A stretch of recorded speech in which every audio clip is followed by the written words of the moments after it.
Briggs' attorney had shown the county examiner a 15-foot error in Caleb Whitaker's property line.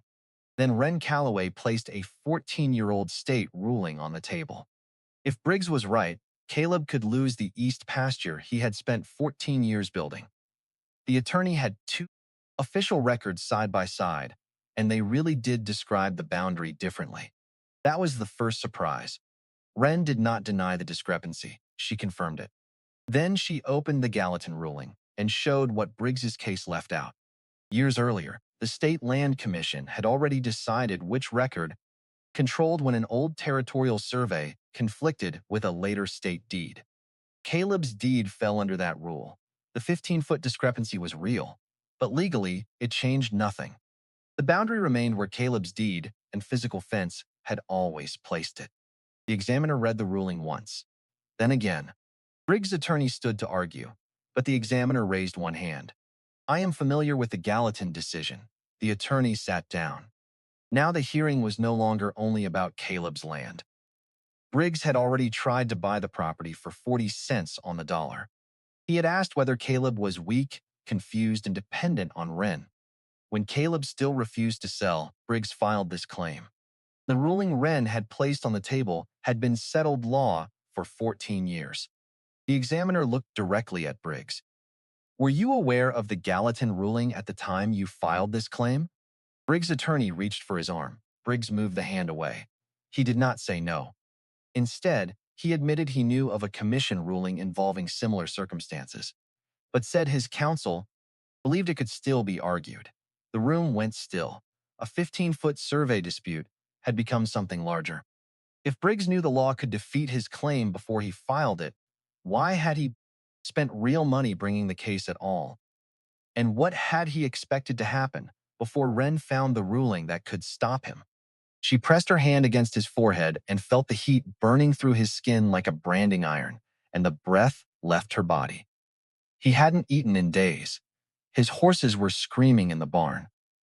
The man the whole town called unbreakable was lying on the floor of his own cabin, too weak to lift his head, and not a single soul in Redwood Valley had come to check on him. Not one. Wren Calloway had only stopped because the horses would not stop crying. She was not family. She was not asked. She was just the young woman from town that nobody took seriously. The one who ran the little alterations shop on 2nd Street. The one who had arrived 3 years ago with a sewing kit and a small amount of savings, and the stubborn belief that she could build a life somewhere new. But she knelt down beside him anyway, and she said the words that would rearrange the entire rest of her life. "Don't worry about your ranch. I'll take care of it until you can stand again." If this kind of story moves something in you, the kind where the woman everyone underestimates turns out to be the one who saves everything, then please subscribe to this channel and follow along with me to the very end. Drop a comment and tell me what city you are watching from. I want to see how far this story travels. Now let me take you back to how it started. The first thing Wren Calloway noticed when she rode past the Whitaker property that Tuesday morning was the sound.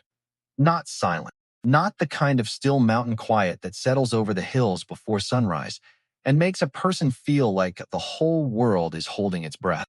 This was something else entirely. This was horses screaming. She pulled her mare to a stop on the trail above the ranch and sat there a moment, listening. The sound came again, high and frantic, bouncing off the tree line and filling the cold air with the kind of desperation that makes every instinct in a person's chest stand straight up and pay attention. Wren had grown up around animals. She had been around them long enough to know the difference between a horse that was spooked by a snake and a horse that had been forgotten. That sound coming from the Whitaker barn was not a horse that was scared. That was a horse that had been waiting too long and had stopped believing anyone was coming. She turned her mare off the trail. She told herself she was just going to check. Just ride down to the fence line and look through the gaps and make sure everything was all right. She would not go in uninvited. She knew her place. She had been told her place enough times in this life that it had become a reflex. Stay on your side, Wren. Don't push yourself where you are not wanted.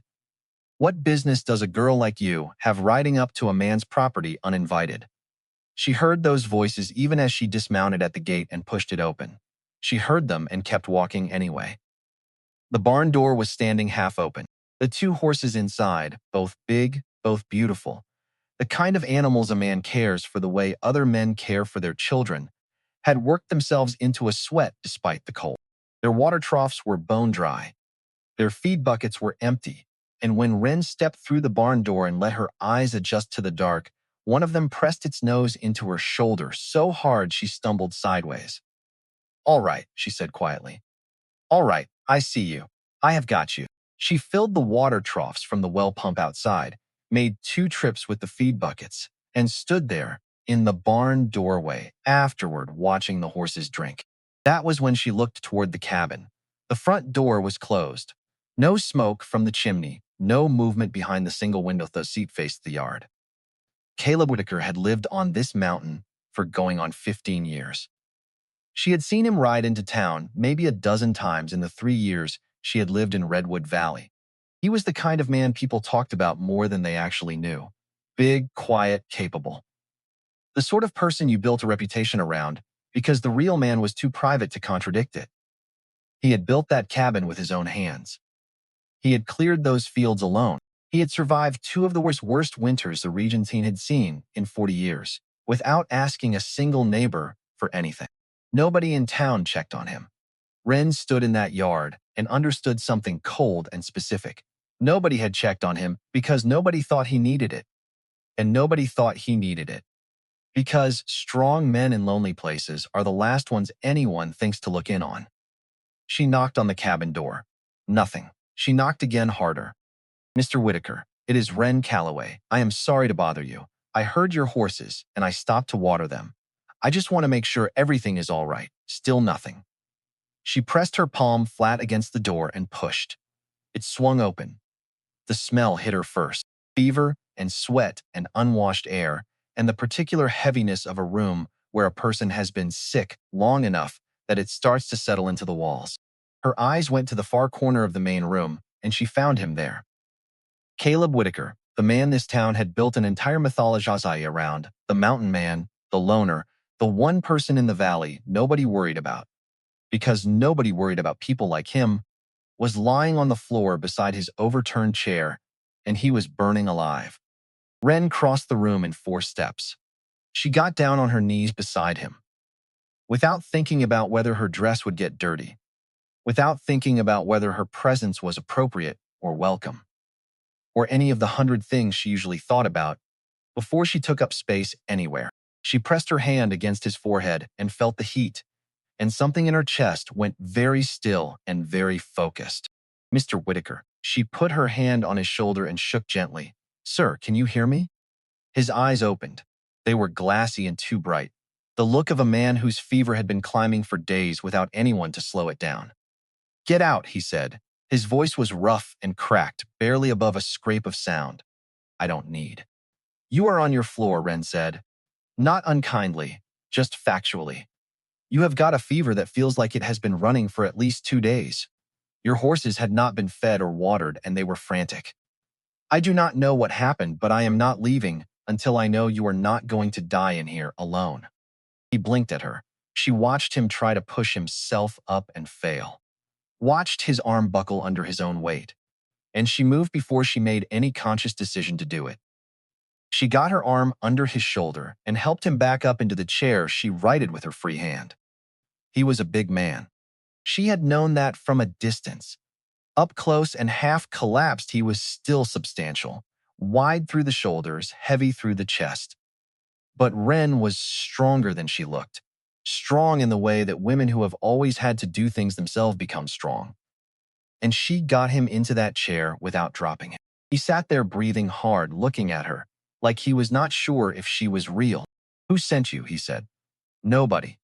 "Then why are you here?" "Because your horses needed water, and you needed someone to open the door." She was already moving toward the fireplace. The ashes were cold. She found the woodpile beside it and started building a fire with the efficiency of someone who had done it 1,000 times. "When did you last eat?" Silence. She looked back at him over her shoulder. "Mr. Whitaker, when did you last eat something?" He worked his jaw like the question itself was an inconvenience. Day before yesterday, maybe. And when did the fever start? I don't know. I lost some time. He paused. I don't need help. I know you don't, Wren said, turning back to the fire. I can see you have been doing fine on your own. She heard something that might have been a breath of almost laughter or irritation. With him at that moment, it was hard to separate the two. She got the fire going and went to look at what he had in the way of food. There was not much. A man living alone on a mountain in the grip of illness did not exactly keep a well-stocked pantry, but she found enough to make something hot and simple. She did not ask permission. She did not explain herself. She found a pot and filled it and hung it over the fire, and while she worked, she could feel his eyes on her back. You are the Calloway woman, he said finally. That is right, from town. About 3 years now. Yes. Another pause. She stirred the pot. People talk about you, he said. People talk about everyone, Wren said. Most of what they say is not particularly accurate. They say you run the alteration shop on 2nd Street. I do. And they say you have got a habit of involving yourself in things that are not your concern. Wren set down the spoon and turned to look at him fully.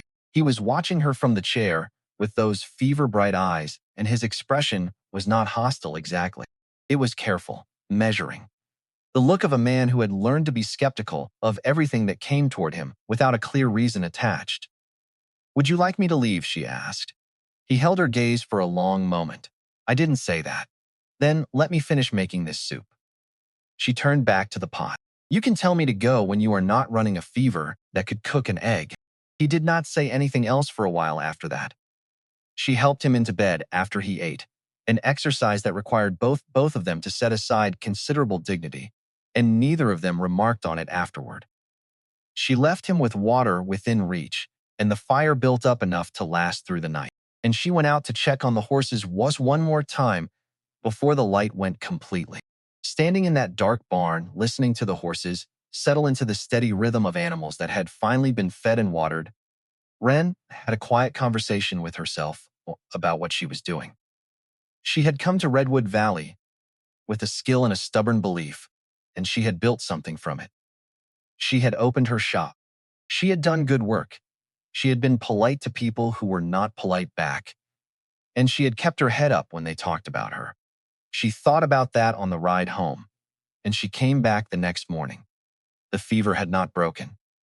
She found him conscious but exhausted, the kind of sick where a person has stopped fighting it and is simply waiting for it to be over. She rebuilt the fire, made him eat something, and then went out and did the morning chores as if she had been doing them all her life. The Whitaker ranch was larger than it looked from the trail. There were 2 horses in the barn, as she had known, but there were also 6 cattle in the east pasture that needed checking, and a chicken coop tucked along the south fence that had been badly neglected. 3 of the hens were gone, taken by something in the night, a fox or a coyote, through a gap in the wire that had rusted through at the bottom corner. The remaining birds were huddled in the far side of the enclosure, with the particular stillness of animals that have survived something and are waiting to find out if it is over. Wren repaired the wire with materials from the barn, reinforced the bottom edge with stones, and checked every inch of the enclosure before she moved on. She also found a water pump near the vegetable garden that had developed a slow leak, she noticed, because the ground around it was too wet for how dry the rest of the yard was. She fixed the pump. It was not a complex repair, a worn washer and a loose fitting. She had the tools from the barn and the knowledge from years of living in places where if you did not fix things yourself, they did not get fixed. It took her about 40 minutes. When she was done, she stood up and looked at the property around her and thought, this is a good piece of land. This is land that deserves to be cared for. Then she went back inside and checked on Caleb. He was awake. He had heard her out at the pump. She could tell by the way his eyes went to her hands when she came back in, taking in the grease on her fingers. You fixed the pump, he said. The washer was worn through. It was not a big job. I have been meaning to get to that for 3 weeks. Well, she washed her hands at the basin. Now it is done. He was quiet for a moment, watching her dry her hands. Miss Calloway, he said, I don't. He stopped, started again.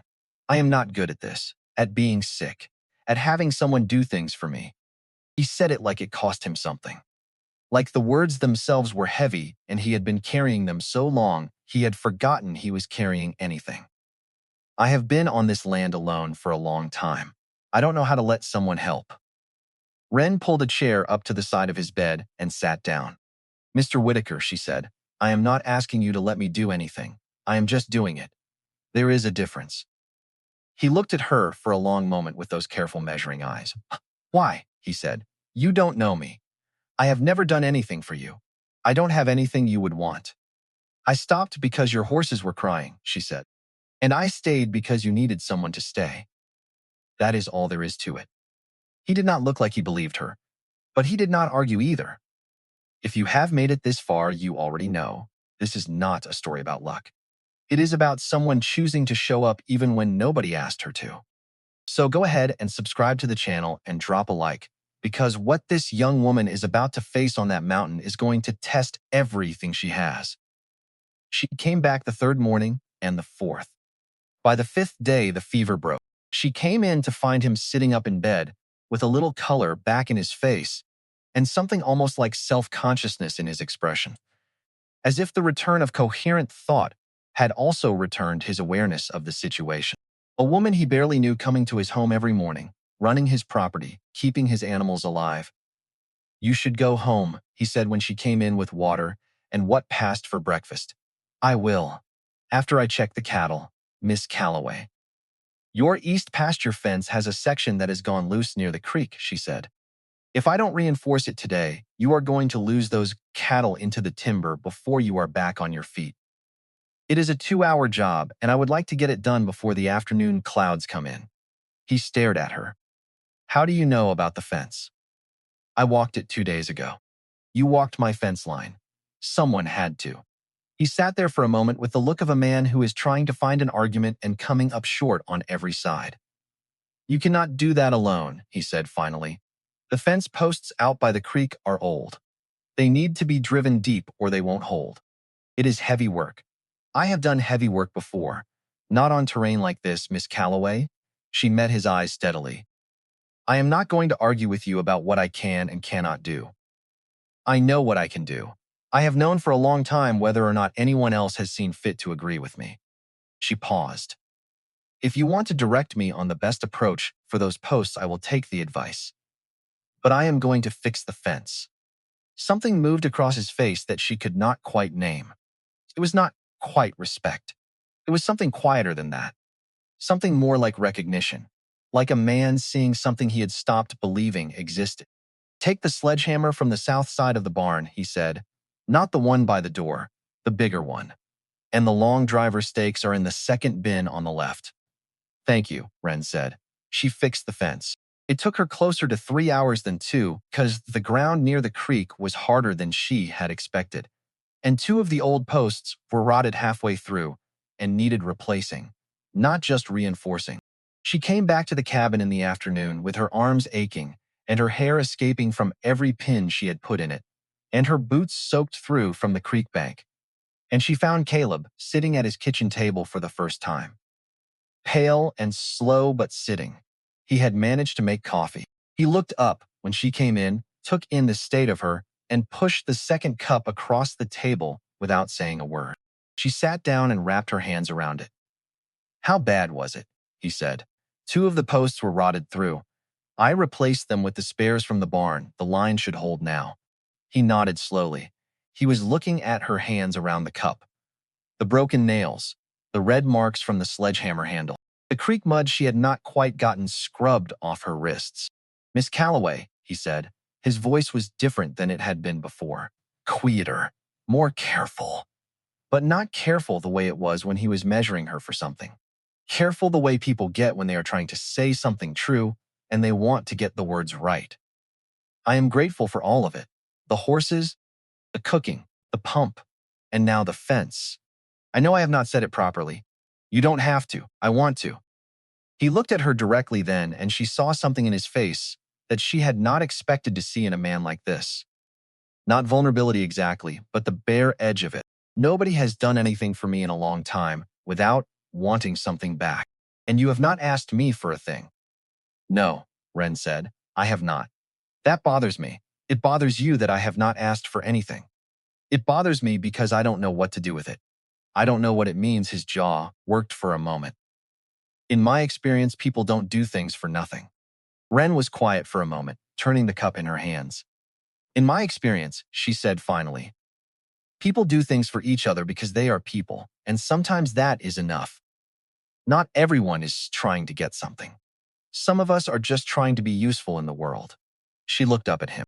I am a woman who spent most of her life being told she doesn't fit anywhere, that she is too young to be taken seriously, or too new to belong, or too quiet to count.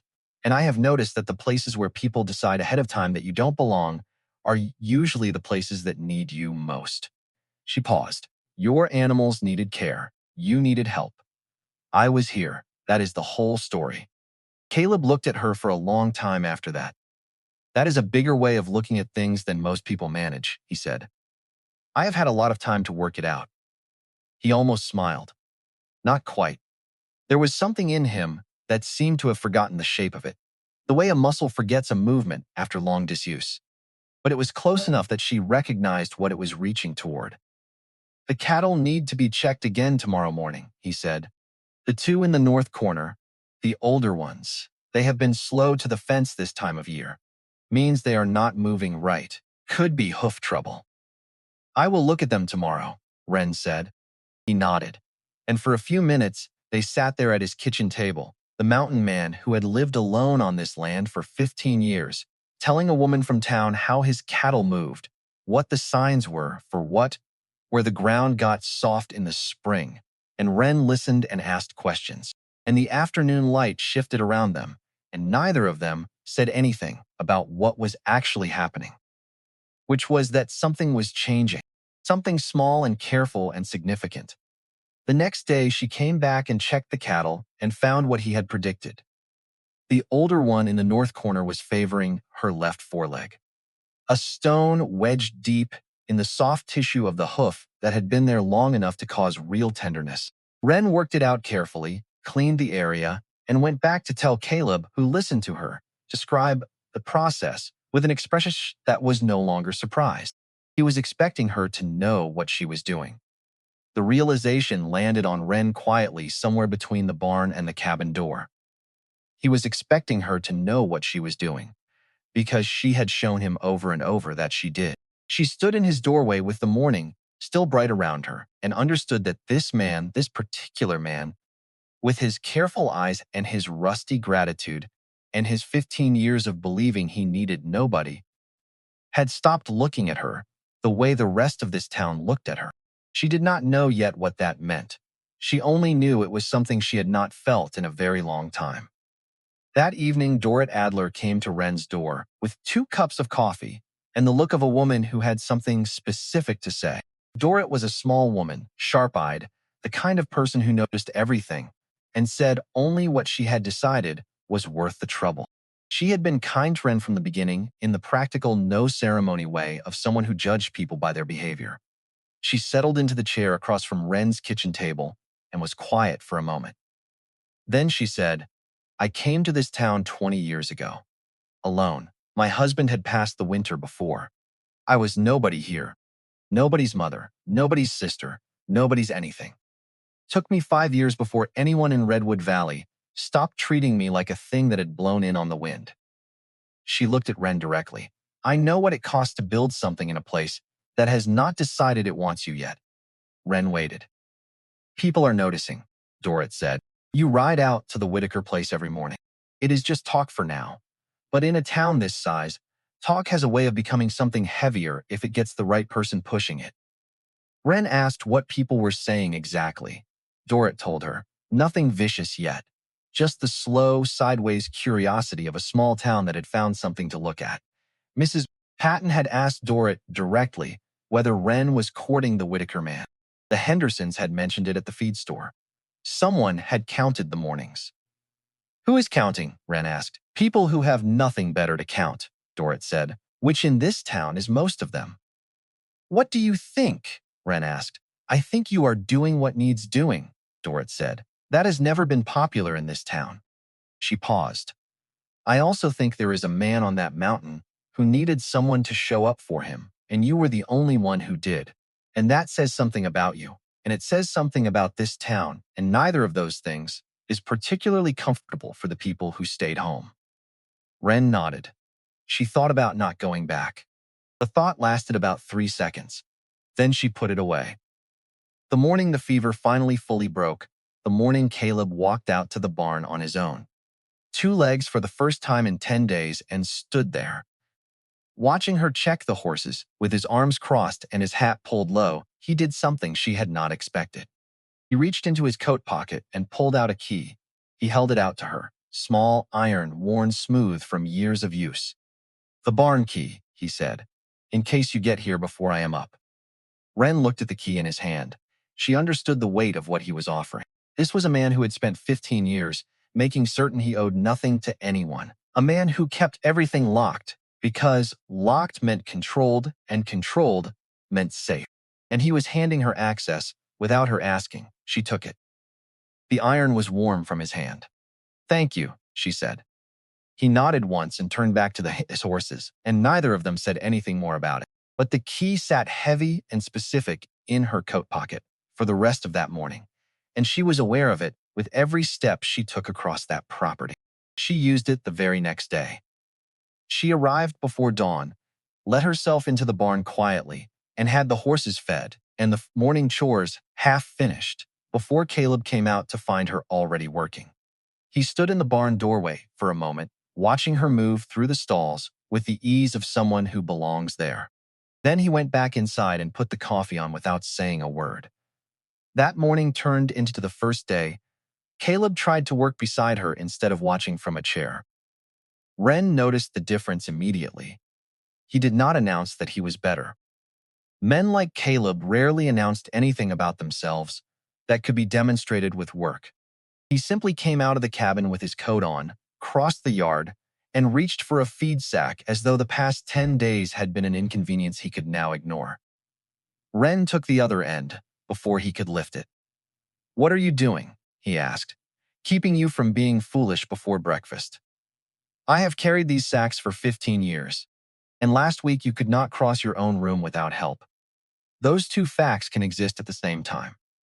Caleb looked at her with the expression of a man who had spent most of his adult life being obeyed by objects, animals, weather, and his own body, and had only recently discovered that Wren Calloway belonged to none of those categories. "I am better," he said. "You are better. You are not finished getting better." She nodded toward the smaller grain bucket. "Carry that if it will preserve your dignity." His mouth moved at one corner. "My dignity has had a difficult month. It will survive a bucket." He took the bucket. They worked that way through the early part of the morning, not quite together and not quite separately. Wren handled the heavier tasks before he could reach them. Caleb objected exactly twice, then seemed to decide that using his energy to argue with her was less efficient than saving it for the work she allowed him to do. He showed her where he kept the winter tack, the extra harness leather, the salt blocks, the medicinal salves, and the small stack of cedar boards he had milled the previous fall. None of it was presented as instruction in the formal sense. He simply opened a door and said, "The good leather is on the upper shelf, the cheap straps are below. Or, if that latch sticks in cold weather, lift it before you pull. Or, the bay gelding will pretend he does not like having his left hind hoof handled, but he is lying." Wren remembered everything. That was something Caleb began to understand about her. She did not need to be told twice. If he showed her where a tool belonged on Monday, it was back in that exact place on Tuesday. If he mentioned that the south pasture gate dragged when the ground was wet, she checked the hinge pin the next time it rained. If he said one of the horses took less grain when the weather turned warm, she adjusted without discussion. By mid-morning, they walked the hay shed together. Caleb stood in the doorway and studied the stacked bales for a long moment. "We are lower than I thought," he said. "How much lower?" "Maybe 3 weeks, depending on when the first hard freeze comes." Wren looked at the stacks, then at the pasture beyond the open door. She had learned enough about his operation in 10 days to understand what that meant. The illness had not only taken him out of the daily work, It had taken him out at exactly the time he normally would have been arranging the next hay delivery. Can you buy more in town? I can. Price is bad this year. How bad? Bad enough that Briggs will know it. She turned to him. Why does Briggs care how much hay you buy? Because Briggs notices anything that tells him a man might be squeezed. There was no drama in the way Cape said it. That made the sentence land harder. Wren had known men like Harlon Briggs before. Not ranchers exactly. Men who watched for weakness the way hawks watched open fields. A late payment, a bad crop, a sick husband, a widow with legal papers she did not understand. They did not create every misfortune. They simply made sure they were standing nearby when misfortune arrived. How much do you need? Wren asked. Enough to get through first snow. More if the winter starts early. She walked outside and looked toward the lower meadow. The grass there was knee-high in places, rougher than the east pasture, but still usable. You have not cut the lower meadow yet. No, I was going to do it the week I got sick. Can it still be cut? If the weather holds 5 days, then we cut it. Caleb looked at her. There it was again. The word that had slipped out by the creek fence. This time, neither of them pretended not to hear it. You run a shop in town, he said. 3 days this week, I have no fittings scheduled before noon. That is not the same as having nothing to do. I did not say I had nothing to do. I said I have time. He looked past her toward the meadow. The calculation moved through his face. Work, weather, pride, money. Wren could almost see the columns lining themselves up in his head. The mower needs the blade reset, he said finally. I can help with that. The team has not pulled it since spring. Then we start slowly. He looked at her again, and this time the almost smile came without much resistance. You have an answer for everything. No. Just the things that need answering. They spent the next hour in the equipment shed. Caleb showed her the old mower, a heavy iron machine, with a seat polished smooth by years and a cutter bar that needed more attention than he had admitted. Wren crouched beside it in the dust, sleeves rolled, examining the bolts. This one is loose. I know, this tooth is chipped. I know that too. The linkage is dry. Caleb leaned against the wheel. Are you trying to make me feel inadequate on my own property? I am trying to keep you from discovering all of this halfway through a field. He laughed then, not fully, but enough that she heard it clearly. They worked on the machine until noon.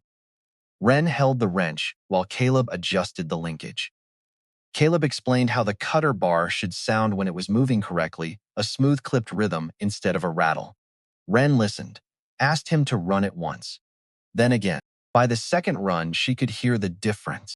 That right there, she said. Caleb looked at her. What? The third tooth is still catching. He ran it again, listened, and then looked at her with open surprise. You heard that? Yes. I have known men who worked machines 20 years and would not have heard that. Maybe they were not listening. The answer stayed with him. She could tell. At noon, they ate bread and cold meat at the workbench in the barn, because neither of them wanted to go inside while there was still light and useful weather. Caleb ate more than he had eaten any day since the fever broke. Wren noticed but did not say anything. Afterward, he stood too quickly, and the color left his face. Wren caught his arm before he fell against the bench. For 1 second, he resisted her hand, then he stopped. The barn went quiet except for the horses shifting in their stalls. Sit down, she said. I am fine. Sit down. He sat. She poured water and handed it to him. He drank without argument. I hate this, he said after a moment. Being weak. Being watched while I am weak. Wren leaned against the opposite post. Those are not the same thing. They feel like the same thing. No, he looked up at her. Do you? Yes, she paused. When I first came to Redwood Valley, I counted every coin before I went into the general store, because I was afraid I would not have enough at the counter. I learned which days to buy flour because the price changed with the shipments. I patched the same dress until there was more patch than dress, because I would rather have gone hungry than let anyone here see that I was struggling. And every time someone offered advice, I heard pity whether they meant pity or not. Caleb was quiet. I know what it is to believe being seen in need is the same as being diminished, she said. It is not, but knowing that does not make the feeling disappear all at once. He looked at the cup in his hands. You never looked at me like that. Like what? Small. Wren shook her head. You were sick. That is not the same thing as small. Something in his face eased. Not much. Just enough. He finished the water. This time when he stood, he did it slowly. They did not cut the meadow that day. Wren made that decision without calling it a decision. They finished preparing the mower, checked the team, and marked the places where the lower ground stayed wet after rain. Caleb gave instruction. Wren listened. Neither of them pretended he was fully recovered, and neither of them treated him as though he were broken. By late afternoon, the ranch had changed in a small way that Wren could feel but not name. The work was no longer simply hers because he could not do it, and it was no longer simply his because it was his land. It had become work they were discussing together. That afternoon they sat on the porch, the first time she had stayed past the work. Caleb was quiet for a long time, looking out across the pasture. Then he spoke. My wife died 4 years ago. Winter, the kind that comes in hard and fast and does not give you time to get ready for it. She was sick for about 6 weeks before. I tried everything. Got the doctor out here twice. She just went. He stopped. After that, people came around for a little while, brought food, said the right things, and then they stopped. Because life goes on and people have their own. He made a small gesture, and I was out here alone, and I understood. I was not angry, but I learned something from it. I learned that the only person you can count on completely, the only person who is going to be here when it is important, is yourself. He paused. And then I got sick. And you rode up to my gate because my horses were crying. Yes, and every theory I had about how the world works has been complicating itself considerably. He glanced at her, and there was something almost dry in his expression, the shadow of that almost smile she had seen before. Wren looked at her coffee for a moment. I grew up believing that if I was useful enough, good enough, capable enough, people would see past the rest of it. Past how young I was. Past the fact that I had no family backing me up, no name anyone recognized, no history in any place I lived. I thought, if I worked hard enough and stayed quiet enough, eventually someone would look at me and just see me. Not the outsider, just me.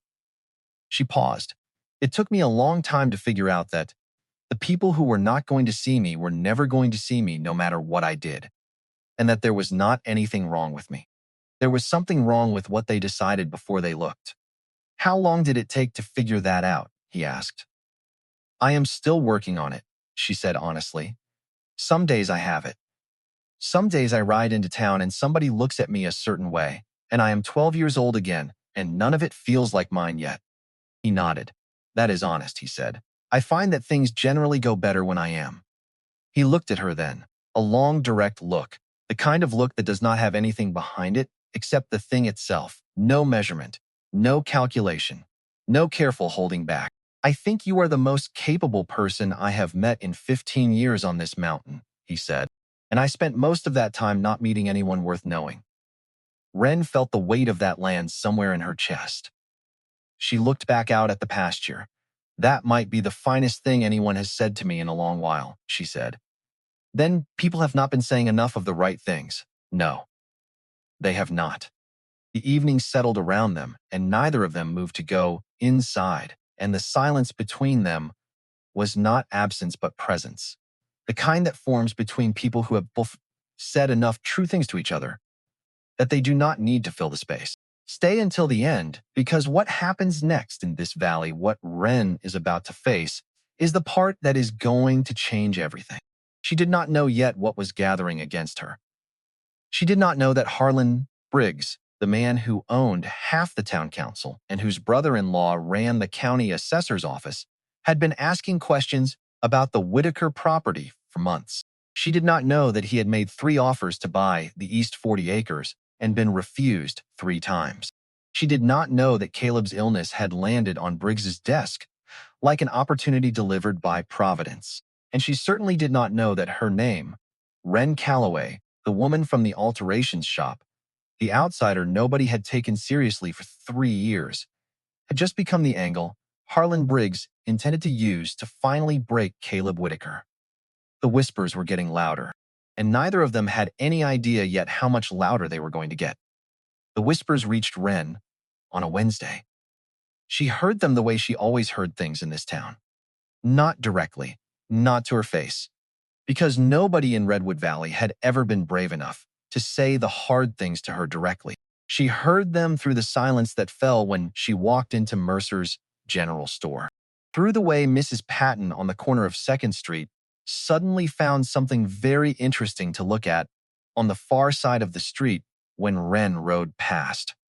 Through the way the woman behind the counter weighed her flour with the specific efficiency of someone who wanted to minimize the duration of the transaction. Wren paid for her flour and said good morning and walked out with her chin level and her hands steady and the particular kind of heat in her chest that comes from understanding exactly what is happening around you and choosing not to let it change the way you move through a room. Dorrit Adler was waiting at the shop when Wren got back. She was sitting on the step with 2 cups of coffee and the expression of a woman who had decided that what she was about to say needed saying and was not going to soften it. Harlon Briggs was at the feed store this morning, Dorrit said, telling anyone who would listen that you have been spending every morning up at the Whitaker place, that you clearly have designs on the man's property. Wren took the coffee and sat down beside her. Dorrit continued, he owns half the town council. His brother-in-law is the county assessor. What he says tends to stick, whether it is true or not. What exactly is he saying? Dorrit paused, and Wren heard everything that lived inside that pause. All the specific and ugly shape of what was coming. That a woman like you would not ride up to a man's property out of the goodness of her heart. That there must be something you are after. His land, Wren said flatly. His land. Wren set the coffee down on the step beside her. She had known somewhere in the back of her mind that this was coming. She had known it the way you know a storm is coming before it arrives. You can feel it in the quality of the air, in the way everything gets a little too still. But knowing something is coming and feeling it arrive are 2 different things, and the arrival moved through her chest with a weight that was old and familiar and exhausting. What do you want to do? Dorrit asked. Nothing that involves changing what I am doing or why I am doing it, Wren said. I want to go back up that mountain tomorrow morning and check on Caleb's cattle because the older one is still favoring her foreleg, and I want to make sure the infection has not set in. And then I want to come back here and do my work. She met Dorrit's eyes. What I am not going to do is let Harlon Briggs's opinion of me change what I know is true. Dorrit looked at her for a long moment and then nodded once. The way someone nods when they have heard an answer they respect. All right, she said. I just wanted you to know what was out there. She rode out to the ranch the next morning, before the town was properly awake. Caleb was at the barn when she arrived, moving slowly but moving, checking the horses with the careful deliberateness of a man who knows he is not at full strength and is working around it with patience rather than force. He heard her ride up and turned, and whatever he saw in her face when she dismounted made him go still. Something happened, he said. Not a question. Nothing I did not expect, Wren said. She tied her horse and came through the gate. How is the older one this morning? Did she put weight on it in the night? Wren. His voice had changed. It was the first time he had used her given name. She registered it somewhere beneath the part of her brain that was focused on keeping her face composed. What happened? She looked at him and she thought about saying nothing, about keeping this in its proper category. Her business, her problem, the burden she had always carried alone because it had always been hers alone to carry. She said it anyway. Harlon Briggs is telling people I am up here because I want your land. Caleb's face did not change immediately.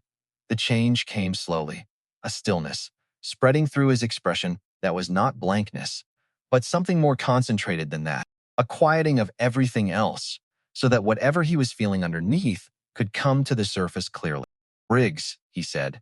He went to the feed store apparently yesterday morning. He is saying, I have been playing nursemaid to get into your good graces, that I have designs on the property. Caleb stopped. His jaw worked for a moment. That is not. I know what it is, she said. I know exactly what it is, and I know where it comes from. I have been hearing versions of that story about myself for most of my life, and I do not need you to be angry on my behalf. I just wanted you to know it was out there, because if he is talking, it will get back to you eventually, and I would rather you hear it from me first. He looked at her for a long time. Do you want to stop coming out here? He asked. No. The word came out before she had fully decided to say it, and it hung there between them in the morning air. Simple and direct and more honest than she had meant to be. "Then I will say something," Keeb said. "You don't have to. I will say something." His voice had taken on the quality she was beginning to recognize in him. Quiet in the way that deep water is quiet, covering a significant amount of pressure beneath a calm surface. Briggs has been trying to get his hands on this land for 2 years. He knows I have been sick. He knows the timing. He looked past her toward the pasture, something working through his expression. This is not about you. You are just the angle he found. Wren felt something settle in her chest at that. Not comfort exactly, but claritext. The shape of the thing becoming clear. "He wants to buy you out," she said. "He has made 3 offers in the last 18 months. I have said no 3 times. He does not hear no particularly well." Caleb paused. "Last time was 3 weeks before I got sick. Offered me 40 cents on the dollar for the east 40 acres.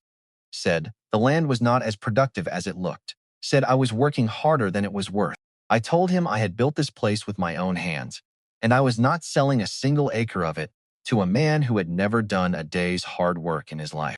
That is when he decided you were vulnerable," Wren said. "Must be." He looked at the pasture, and something in his expression settled into the harder version of itself. The version of a man who has been alone long enough that threats feel familiar, but having someone standing beside him during one does not. They did not talk about it again that morning. Instead, they checked the cattle together for the first time.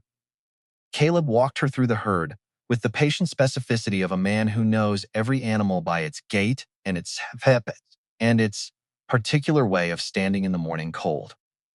The younger pair in the south corner were strong and healthy. The older ones needed watching. The bull had developed a tendency to lean on the east fence near the creek, which was putting pressure on the posts she had just repaired. "We will need to reinforce that section again before winter," Wren said. Caleb looked at her. The word we landed between them, and neither of them picked it up or set it aside. It just stayed there. The next 2 mornings, they cut the lower meadow. Caleb insisted on driving the team the first day. Wren allowed it because sitting behind 2 horses required less strength than throwing bales, and because she had learned there were some concessions a person made, not because they were necessary, but because they allowed another person to keep hold of themselves. She walked the edge of the cutter bar while he made the first slow pass. The machine clicked through the grass in a clean metallic rhythm, laying the meadow down in long green rows. The scent rose immediately, sharp and sweet, the smell of summer being turned into winter. By the second pass, Caleb had color in his face that came from work instead of fever. "Better," he called. "Better," Wren agreed. She spent the morning raking the cut grass into windrows and checking the damp spots near the creek. The work was repetitive and hard, the kind that gave the mind enough room to wander while the body kept moving. More than once, she found herself looking up and seeing Caleb across the field, hat low against the sun, one hand on the reins. He had spent 15 years doing this alone. That fact meant something different to her now. At first, she had admired it. Then she had pitied it a little, though she would never have used that word where he could hear it. Now she understood it as both strength and habit. Caleb had built a life so thoroughly around self-reliance that he had forgotten the difference between being capable of doing everything alone and actually needing to. At noon, a wagon appeared on the trail. Wren shaded her eyes. Caleb stopped the team. The wagon belonged to Margaret Sloan. Wren recognized the narrow black mare before she recognized the woman. Margaret pulled up beside the field and climbed down with a covered basket on one arm. "I had business up this direction," she said. Caleb looked at the road that led nowhere past his property except forest. "Did you?" Margaret ignored him. "I brought food. Dorrit said you two have been cutting hay and that Miss Calloway has a habit of forgetting meals when she is working." Wren looked at the basket. "Dorrit talks too much. Dorrit talks exactly as much as is required to get things done." Margaret opened the basket on the tailboard. Bread, cheese, 2 boiled eggs, a jar of pickled beans. Nothing extravagant. The kind of meal people bring when they are not trying to create a debt. Wren understood the gesture immediately. So did Caleb. Margaret had not come to feed a sick rancher. He was standing in a field with a team and a mower, and clearly recovering. She had come where people could see her wagon. The road from Redwood Valley passed the lower edge of the meadow before climbing toward the Whitaker yard. Anyone riding north that afternoon would see Margaret Sloane's mare tied beside the field, and Margaret sitting under a cottonwood, eating lunch with Wren Calloway and Caleb Whitaker. In a small town, that was not nothing. They ate in the shade. Margaret did not mention Briggs for nearly 10 minutes. She talked about the dry goods shipment due Thursday, about a broken window at the church, about a family east of town whose youngest boy had somehow put a fishing hook through the brim of his father's best hat. Then she wiped her hands on a cloth and looked at Wren. Briggs came into my store yesterday. Caleb's expression changed. What did he want? Wren asked. Thread. Wren waited. Margaret's mouth tightened. He has not bought thread in his life. He came to stand at my counter and tell me that sensible people should be careful which side of private property disagreements they attach themselves to. What did you tell him? That I sell cloth to anyone with money and opinions, to no one who asks for them. Caleb looked down to hide a smile. Margaret continued. Then he asked whether you had been buying anything unusual. Legal paper, ledger books, surveying cord, as if I keep an account of every object that passes through your hands. Wren felt a cold, precise kind of anger. He is trying to learn what we know. Yes. Did you tell him anything? Margaret gave her a look. Wren nodded. Fair enough. Margaret packed the basket slowly. There is something else, he asked, whether Caleb had been in town since the illness. Asked whether anyone had seen him handling his own business. The way he asked it made me think he is building a picture, not just of you as an opportunist, of Caleb as incapable. Caleb went very still. There it was, the larger shape of Briggs's plan. If he could persuade the town that Caleb was weak, confused, dependent, then Wren's presence became more than gossip. It became evidence. Every chore she did could be described as control. Every decision they made together could be described as manipulation. Every day she showed up could be turned into proof that Caleb Whitaker no longer managed his own affairs. Wren looked at Caleb. We need to be careful. I am not going to perform health for Harlon Briggs. No, but we are not going to give him facts he can distort for free. Margaret nodded. That is why I came. Caleb looked at her. I appreciate it. Margaret shrugged as though appreciation was inconvenient. I should have paid more attention 10 years ago when he went after the Hargroves. I did not. I am paying attention now.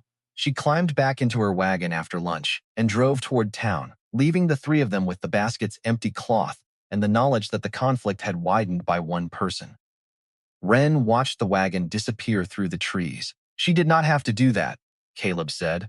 No. Why did she? Because people decide things slowly, Wren said. Then sometimes all at once. They went back to work. The second half of the field was steeper. Caleb drove while Wren walked the downhill side of the cutter bar. Twice the horses had to stop while she cleared tangled grass. Once the machine struck a buried branch and jolted so hard, Caleb nearly came off the seat. By late afternoon, they had cut enough hay to make the difference Caleb had been worried about. Not all of it. Enough. They stood at the upper edge of the meadow, looking down at the rows drying in the sun.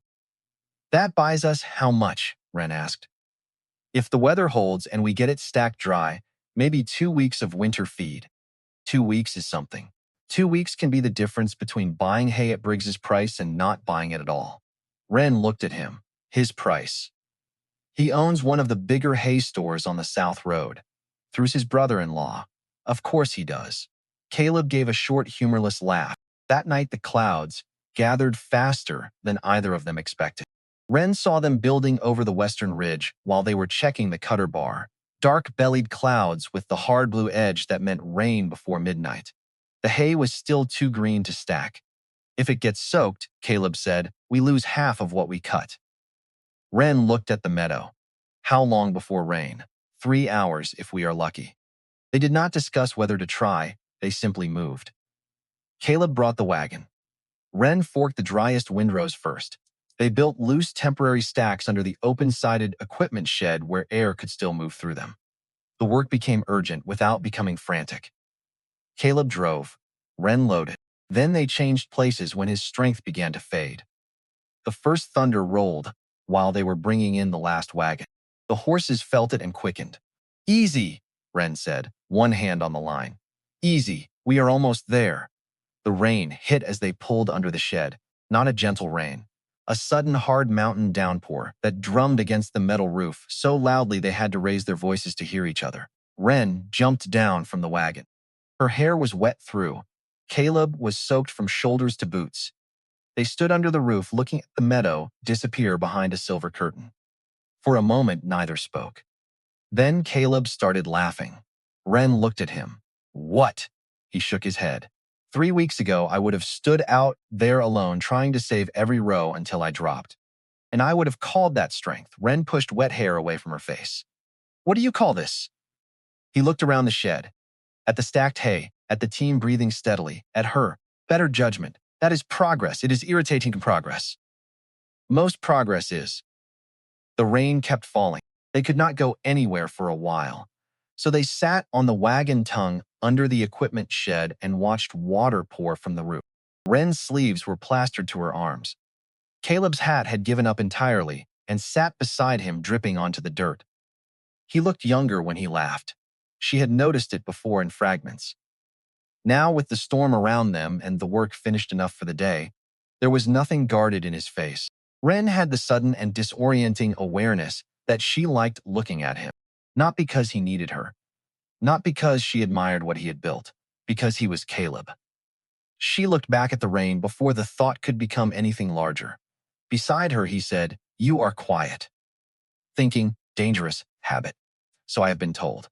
The storm passed 20 minutes later. The meadow was soaked, but the hay under the shed was dry. They had saved enough. And when Wren rode back toward town that evening, the smell of wet grass following her down the mountain, she understood that she was no longer returning to the Whitaker place only because there was work to be done. She was returning because there was someone there she wanted to see. 3 days later, Harlon Briggs rode up to the Whitaker property in person. Wren was on the south side of the barn, replacing a rotted board in the fence along the chicken yard, a job she had noticed needed doing and had simply started doing the way she did everything on this property. She heard the horse come up the track and looked around the corner of the barn. She recognized Briggs from town, a thick, well-dressed man in his 50s. The kind of man who spent money on his appearance in a way that was supposed to communicate importance, but always came across Wren as anxiety wearing nice clothes. He rode with his chin up and his shoulders back in the posture of someone who expected to be looked at and deferred to. He pulled up in the yard and did not get down from his horse. "Whitaker," he called out, "I know you are in there. I would like to have a word." The cabin door opened and Caleb came out. He was still not at full strength. He had another week or two before he would be moving the way he had moved before the illness, and he knew it. But he walked out steadily and stopped at the edge of the porch and looked up at Briggs on his horse without any particular expression on his face. "Briggs, I heard you have been under the weather," Briggs said. His tone had the specific quality of a man who already knows what he is going to say and has arranged his face into something that resembles concern. "Wanted to come check on you myself, neighbor to neighbor. That is thoughtful." Briggs's eyes moved across the yard and found Wren beside the barn. And something shifted in his expression. A quick calculating adjustment. "I see you have got company." "Miss Calloway has been helping out while I have been on the mend," Caleb said. His voice was flat and clear. "She has been invaluable." Briggs's gaze stayed on Wren for a moment too long. The particular quality of someone deciding how to use what they are looking at. Then he looked back at Caleb.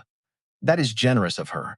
Though I have to say, Caleb, a man in your position, sick, alone out here, somebody coming in every day. You don't really know.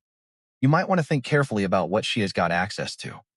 Your records, your stock numbers. A man's books are a private thing." Wren set down her hammer.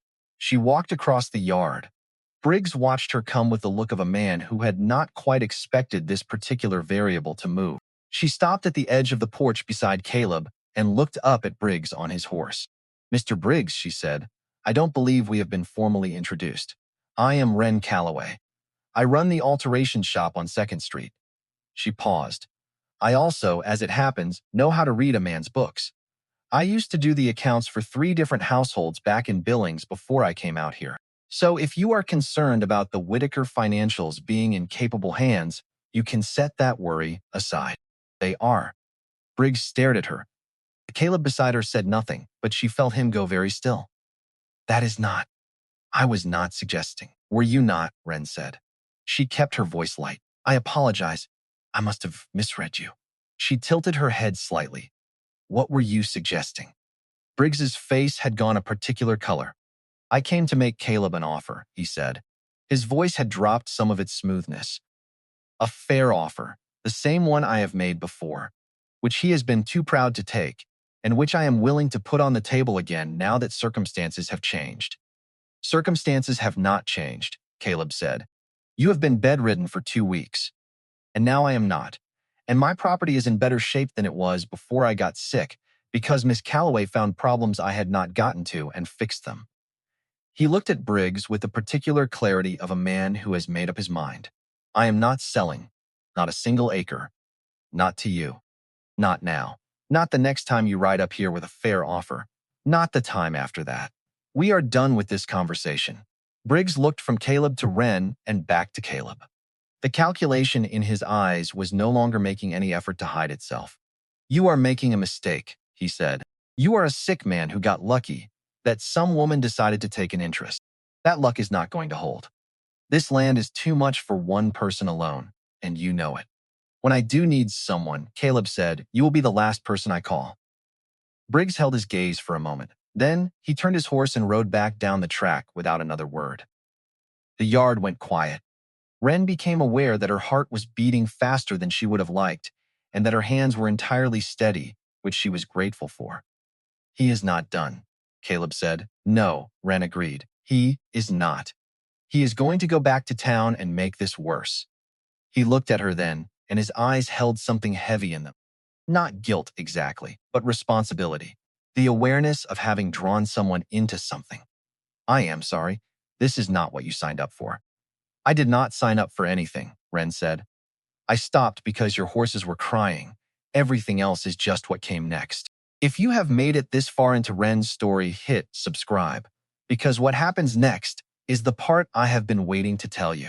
The following week, 2 things happened that told Wren the situation had shifted from talk to action. The first was her shop. It did not happen all at once. It happened the way a stream dries up in a drought.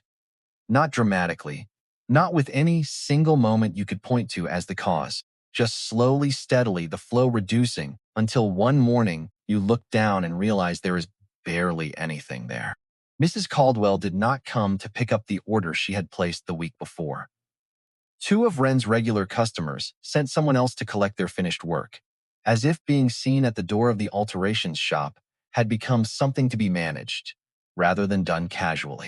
A woman from the north end of the valley, who had been talking about bringing in a wedding dress for alterations, simply stopped talking about it. Dorrit found out why. Briggs had not made threats. That was not how he worked.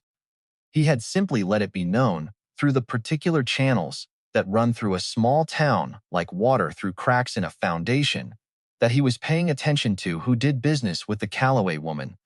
Not threatening, just paying attention. And in a town where Harlon Briggs owned half the council and his brother-in-law ran the assessor's office, being paid attention to by Briggs was enough. Wren counted the money in her cash box that evening. Enough to keep the shop running for 6 weeks if nothing changed. She sat with that number for a long time in the quiet of her empty store. The next afternoon, she walked to Mrs. Caldwell's house. She did not plan what she was going to say. She knocked, and Mrs. Caldwell answered, and the look on the woman's face told Wren most of what she needed to know before a single word was spoken. The look of someone who has been caught in something they are not proud of and does not have a defense ready. Your order has been finished for 4 days, Wren said. I wanted to make sure you knew it was ready. Mrs. Caldwell's hands moved to the edge of her apron. I have been meaning to come by. I have just been. She stopped, and in the silence that followed, Wren asked the question she had come to ask. Do you believe what he said about me? Mrs. Caldwell did not answer immediately, and the silence stretched longer than either of them wanted it to. Long enough that it became an answer of its own.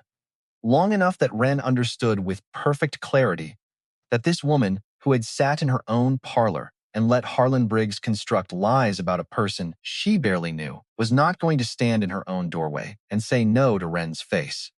Not because she believed Briggs, but because she could not afford not to. "I cannot afford to have Briggs notice me," Mrs. Caldwell said finally. Her voice was barely above a whisper. "I am sorry." Wren looked at her for a moment. Then she nodded once and turned and walked back down the street and did not look back. It was the first time in Redwood Valley that she had asked someone a direct question and gotten an answer that defeated her. Not because the answer was cruel, but because it was honest. And the honest truth was that the truth did not matter when power was standing on the other side of the scale. The second thing that happened was Virgil Loomis. She arrived at the ranch early on a Friday morning and found a man she did not recognize standing along the eastern fence line. Not on Whitaker land, on the other side, Briggs's side. He was walking the boundary slowly, deliberately, with a measuring tape and a small notebook, making notes and looking at the fence posts with the focused attention of someone who has been sent to do a specific job. Wren tied her horse and walked to the fence. "Who are you?" she said. The man looked up. He was about 35, solid, with the particular expression of someone who is not especially bothered by anything they encounter. "Virgil Loomis," he said. "I work for Mr. Briggs, just checking the fence line, making sure everything is where it should be." "This is Whitaker property," Wren said. "And that," Virgil said, pointing to the ground beneath his boots, "is Briggs' property. I am standing right where I have every right to stand." He smiled, just being thorough. Wren watched him continue down the fence line. He was on Briggs's side of the boundary. He had every legal right to be there. And he knew it. And she knew it. And the fact that he was measuring the fence, writing down numbers, documenting the exact position of every post that separated Whitaker land from Briggs land, carried a meaning that did not need to be spoken aloud. He paused at the section Wren had repaired, the creek bank posts, the ones she had driven in with the sledgehammer while her boots filled with water and her arms burned. He looked at them for a long time and made a note in his book. "Nice fence," he said. "Be a shame if the post shifted." Caleb came out of the cabin. He was still moving carefully, still not fully himself. He took in the scene and his face went flat. Virgil looked at Caleb, looked at Wren, closed his notebook, and walked back along the fence line toward Briggs' property without hurrying. When he was gone, Caleb turned to Wren. "He is measuring," he said. "He is not measuring," Wren said. "He is marking." They stood there looking at the eastern fence and the pasture beyond it, and neither of them said anything for a moment because what was there to say? A man had come to their boundary and let them know, without saying it, that the boundary itself was about to be questioned. And they had stood there and watched him do it because he had been careful enough to stand exactly where the law allowed him to stand. That evening, Wren did not go home. She sat in the Whitaker barn after the chores were done, in the dark, with the horses breathing around her. She was tired, not the physical kind, though there was that too, a deeper kind.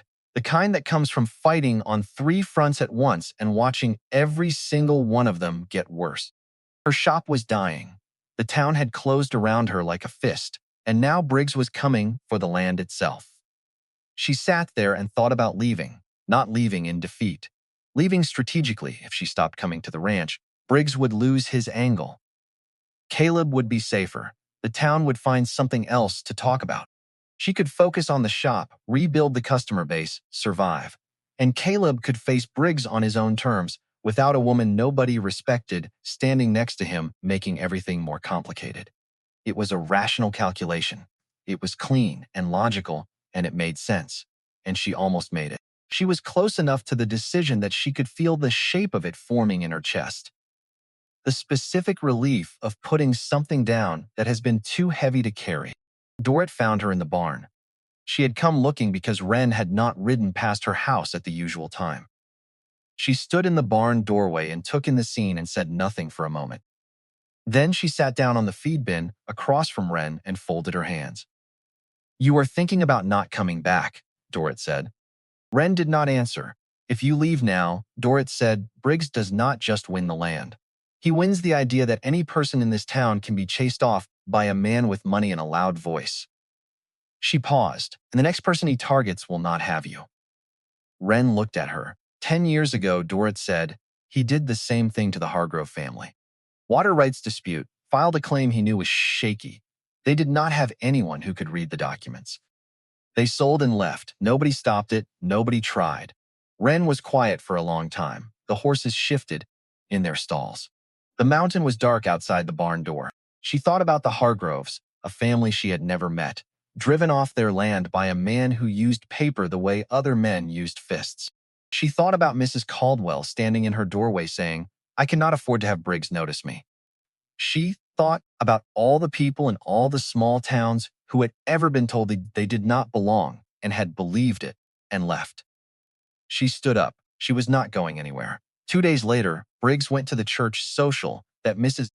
Caldwell hosted on Thursday afternoons, the event where half the town gathered and where the social weather of Redwood Valley was mostly determined. Dorrit came to Wren's door that evening with the report. "He told them you have taken over the ranch," Dorrit said, "that you have been going through Caleb's personal papers, that you convinced a sick, vulnerable man to let you run his property, and that nobody knows what you have promised him or what you have taken in exchange." Wren sat down at her kitchen table, and what did people say? Most of them believed it, the Hendersons. The Pattons. Sheriff Gould did not disagree when Briggs said it in front of him, which is the same as agreeing in this town. She paused. Margaret Sloane said she did not believe it, but Margaret does not have much influence. "Then hold on," Dorrit said, "because this is going to get rougher before it gets better." Margaret Sloane came to Wren's shop 2 days later. She did not come to buy anything.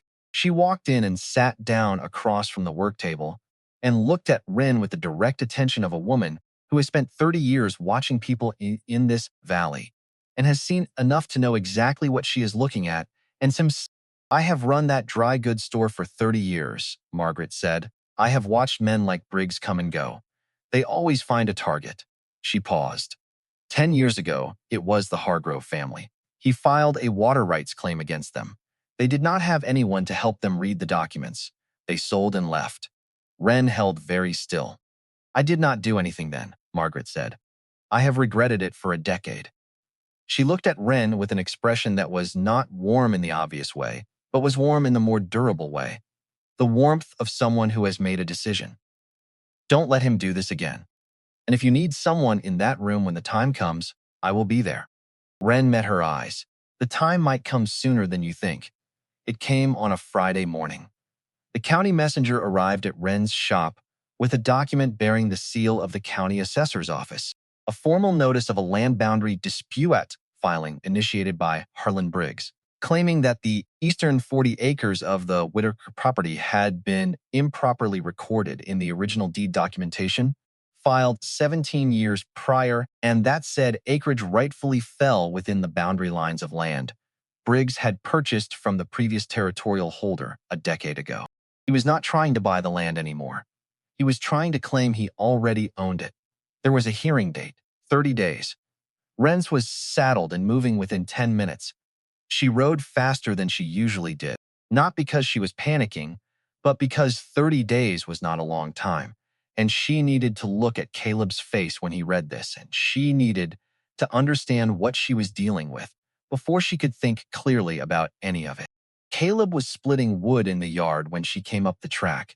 She dismounted and walked toward him and held out the folded paper. Briggs filed a boundary dispute with the county assessor. There is a hearing in 30 days. Caleb set down his axe. He took the paper. He read it. She watched his face and saw that deliberate stillness he put on when something significant was happening. Then something shifted underneath the stillness, something that looked like fury, contained and cold. "He is claiming the East 40, yes, on the basis of a recording error in the original deed. That deed has been on record for 17 years, he said. The land was surveyed. The boundaries were staked. I built the east fence myself the first spring I was here. There is no error."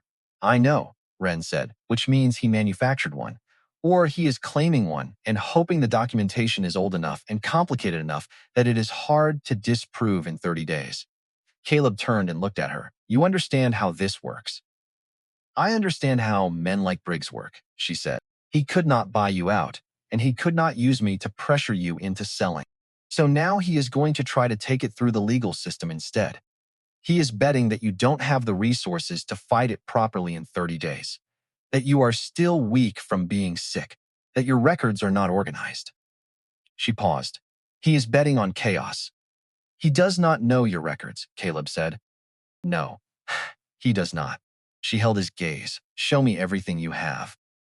They spent the rest of that morning at his kitchen table with the lockbox open, between them and paper spread from one end to the other. Wren went through it methodically. Original deed filing, survey notes, land payment receipts, property tax records for 17 consecutive years, correspondence with the county assessor's office from the original registration. The documentation was good, thorough and consecutive and clear. The record of a man who had never expected to need it for anything except his own understanding, but had kept it anyway because that was the kind of person he was. This is solid, Wren said, sorting the last stack. He has nothing. Then why did he file? Because he knows most people don't know how to read this properly, she said. And because if he raises enough questions about the documentation, buries it under enough technical language and conflicting claims, there is a chance the examiner defers the decision. And if the decision is deferred, he can apply for a temporary injunction on land use, which means you cannot work the east pasture while the dispute is pending. She paused. He does not need to win. He just needs to make it complicated enough that it costs you. He is counting on me not having help, Caleb said. Yes, Wren said. He was. The word was deliberate, and she watched him hear it. That evening, Caleb asked her how she knew to read land documents, and Wren told him something she had not told anyone in Redwood Valley. In Billings, she said, I did the books for a land attorney named Aldous Pemberton. 2 years. He was thorough, meticulous. He taught me everything about how property claims work, how deeds are structured, where the vulnerabilities are in boundary documentation. She paused. When he died, his son took the practice, closed out every account Aldous had trusted to other people, fired me without paying 3 months of wages I was owed. I did not have the money to fight it. She looked at Caleb steadily. That is why I came to Redwood Valley. I learned everything I know about land claims from a dead man's office. And I learned everything I know about how people use paper to steal from each other from his son. Caleb was quiet for a moment. Then Briggs picked the wrong person to try this on, he said. Yes, Wren said. He did. They rode into Redwood Valley together 2 days later, side by side on the main street. Wren felt the quality of the attention shift the moment they came into view. Caleb rode with his hat pulled low and his back straight, and his expression set in that deliberate way of his. Wren rode beside him with her hands easy on the reins and her chin level, and she held everything she needed to do in the front of her mind like a shield. They tied their horses in front of the assessor's office. Harlon Briggs was standing on the boardwalk across the street. He saw them at the same moment they saw him. Caleb tipped his hat in Briggs's direction. A single, deliberate, completely courteous gesture. The county assessor's office was staffed by a clerk named Hendricks. Wren laid out what she needed clearly. Hendricks pulled the requested records. Wren sat at the side table and compared them against Caleb's documentation with the unhurried precision of someone who knows what they are looking for. She found it in 14 minutes. It was elegant in the reprehensible way that a well-constructed lie can be elegant. Admirable in its craft, even as you are understanding what it is. Briggs had not manufactured a discrepancy in the current records. He had gone back to the original territorial land grant documentation from before Montana's official statehood. Records that used different surveying conventions than the ones adopted when the territory became a state. He had found a legitimate difference in how the boundary was described across 2 different eras of documentation. And he was going to argue that the modern deed's boundary coordinates, when translated back into the older surveying convention, placed the eastern line 15 feet further west than the physical fence. 15 feet that would cost Caleb 40 acres. It is the old territorial survey convention, Wren said. She set her pen down and looked at Caleb. He found that the original territorial documentation uses a different baseline reference point than the post-statehood survey. There is a legitimate 15-foot discrepancy in the boundary description between the two eras. He is going to argue that the current deed should be recalculated using the older reference point.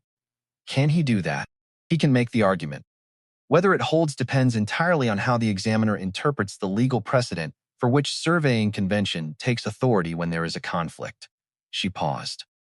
Give me 1 more hour. The hour passed.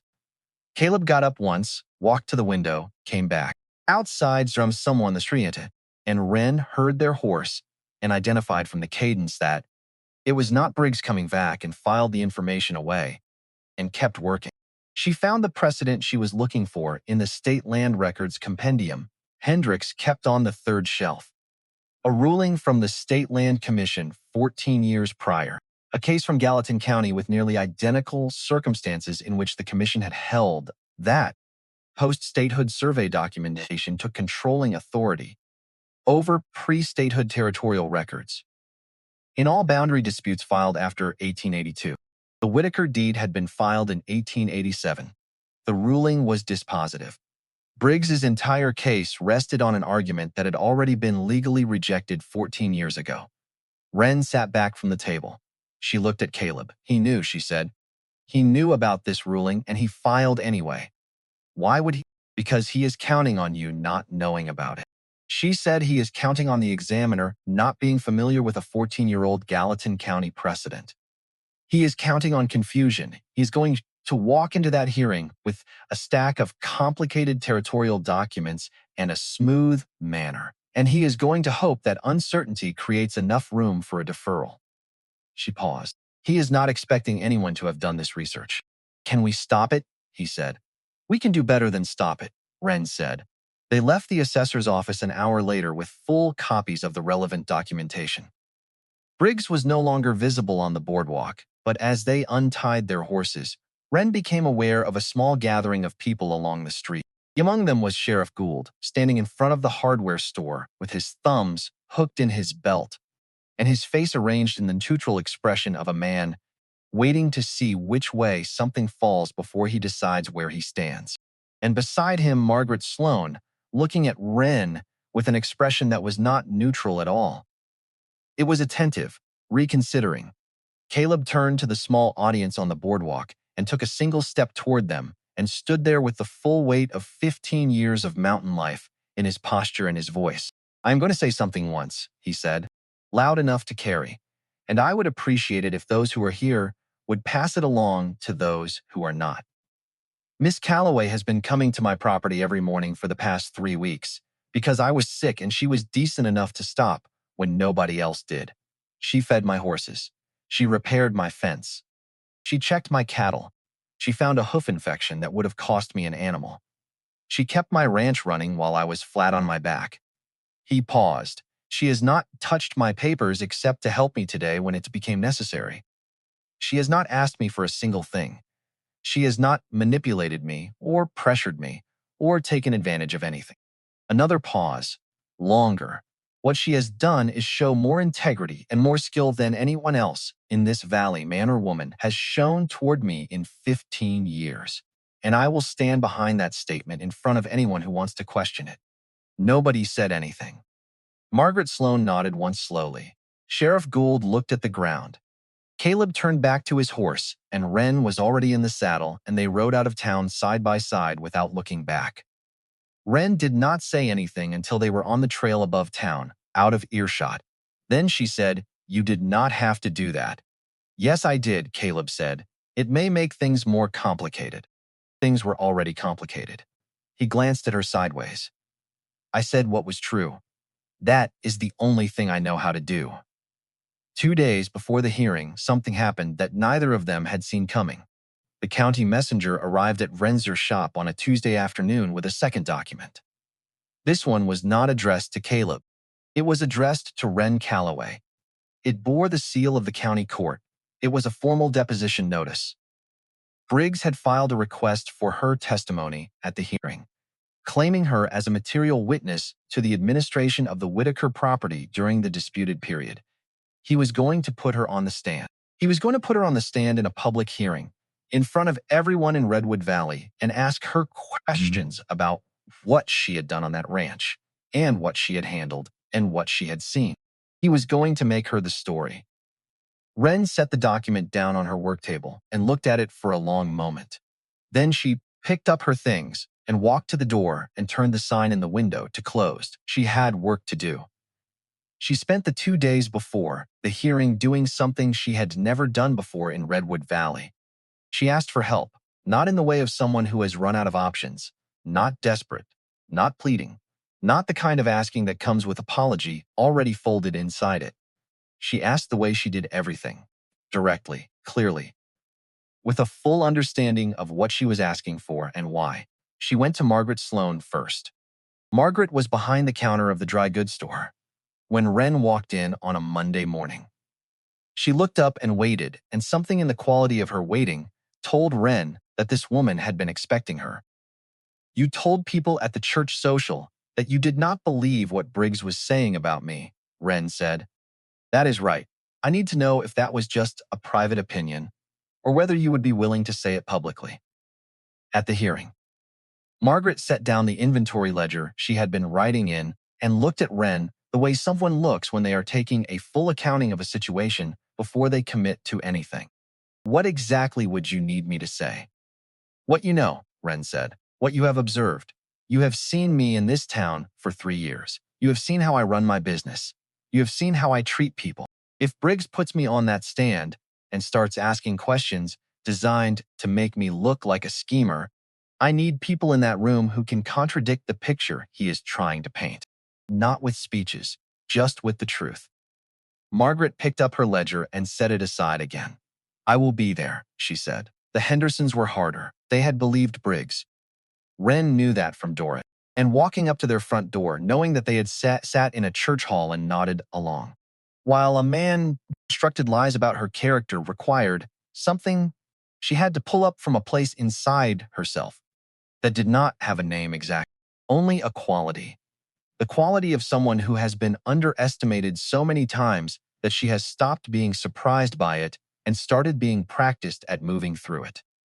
Tom Henderson answered the door. He had the look of a man who recognizes a difficult moment arriving and has already decided he would rather it had not, but is too decent to pretend it is not there. "Miss Calloway," he said. "Mr. Henderson, I am sorry to come unannounced. I will be brief." She kept her voice even. "You were at the church social when Briggs said what he said about me." His jaw tightened slightly. "I was. You did not dispute it." "No, I did not. I am not here to reproach you for that," Wren said. "I am here because you have also done business with Caleb Whitaker for 8 years, and you know the quality of that man.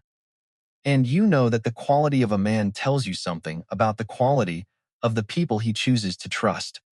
She paused. "I am asking you to come to the hearing, not to speak for me. Just to be there. Just so the examiner looks out at the room and sees that there are people in this town who showed up." Tom Henderson looked at her for a long moment. "My wife thinks Briggs played us," he said. "Your wife is right." He nodded slowly. "We will be there." She rode back to the ranch that evening and told Caleb what she had done. He sat with it for a moment with the particular quality of a man, absorbing something he had not expected. "You went to the Hendersons," he said. "Yes, after what they did. Yes, because the hearing matters more than my pride." She sat down across from him. "And because they are not bad people. They are people who believed a plausible lie because they did not have enough information to know better. That happens. The question is what they do when they get better information." He looked at her for a long moment. "You are something else," he said quietly. "I am practical," she said. "No, you are something else." They spent the rest of that evening at his kitchen table going through the precedent analysis she had written. Clear, sequential, no legal jargon. Just the plain truth of the law laid out in a way that a county examiner could follow from beginning to end without confusion. Caleb listened to the whole thing without interrupting. He asked specific questions. He was a good student in the way that people who have always learned by doing become good students. When she finished reading it back to him, he was quiet for a moment. "What happens if the examiner does not know the Gallatin ruling? Then we give it to him directly. We hand him a clean copy with the relevant passages marked and we let him read it himself.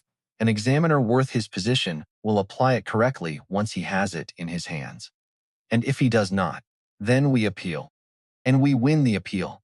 Because the law is on our side so completely and so clearly that there is not a court in this state that will look at a 17-year unbroken property record and rule against it on the basis of a surveying convention dispute that was already settled 14 years ago. She paused, but I do not think it comes to that. The morning of the hearing, Wren was at the ranch before sunrise. She had not planned to be. She had woken at 4 in the morning with the particular wakefulness of someone whose body has decided that sleep is no longer the priority. And after an hour of lying in the dark, she had gotten up and dressed and ridden out to the mountain because there was nowhere else she actually wanted to be. She found Caleb already in the barn. He was with his horses, just standing with them the way he did, sometimes in the specific quiet of a man who goes to animals when he needs to think. He heard her come in and turned, and there was something in his face in the pre-dawn dark that she had not seen before. "Hey," she said. "Hey, how are you doing?" He was quiet for a moment. "I spent 14 years building this," he said. "Every foot of fence, every repaired roof, every inch of that east pasture. I broke ground on that field myself in 1889. In weather that had driven 3 other men off their claims that winter. I stayed because I had promised myself I would stay. Because that was the year after Catherine died, and the only thing I knew how to do was work, and the work kept me alive." His voice was steady, but something underneath it was not. "If I lose that pasture." "You are not going to lose it," Wren said. "If I do, I need you to know that it was not your fault. None of it. Whatever happens today, whatever Briggs does with his questions. The fact that he found you as an angle to use against me says something about him, not about you, and not about anything you did."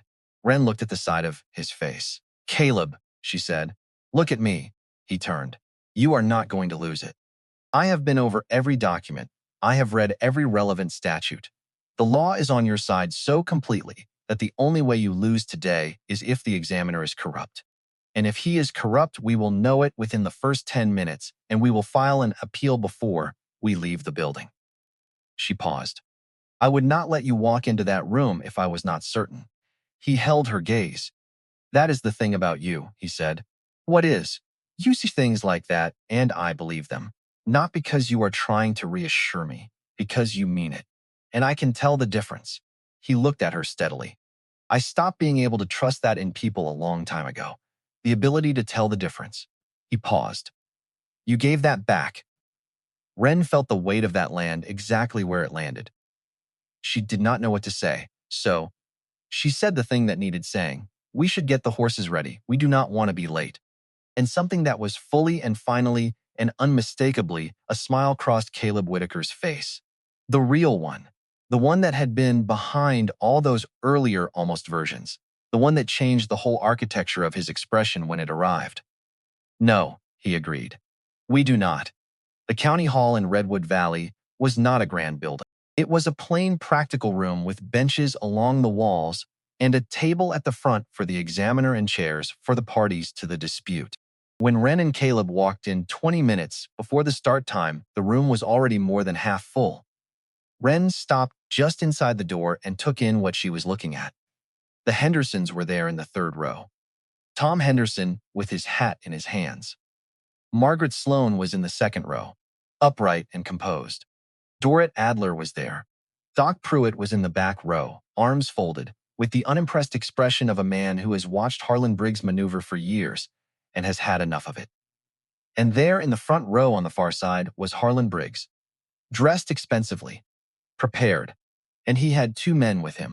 Beside him sat his attorney, a man Wren did not recognize, which meant he had been brought in from outside the county, which meant Briggs had spent real money on this. Men who spend real money on manufactured claims are men who expect significant returns. The examiner arrived at the appointed time.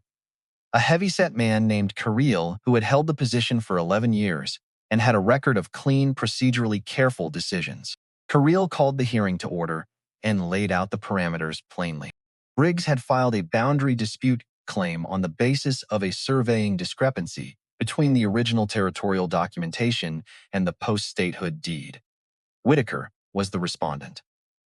The purpose of today's hearing was to determine whether sufficient grounds existed to open a full adjudication, or whether the claim should be dismissed. Briggs's attorney went first. He was smooth and specific and very good at what he did. He laid out the territorial documentation argument with precision. The boundary descriptions from the pre-statehood survey and the post-statehood deed, side by side. The mathematical difference in the baseline reference points that produced the 15-foot discrepancy. He had exhibit cards prepared. He referenced documents by number.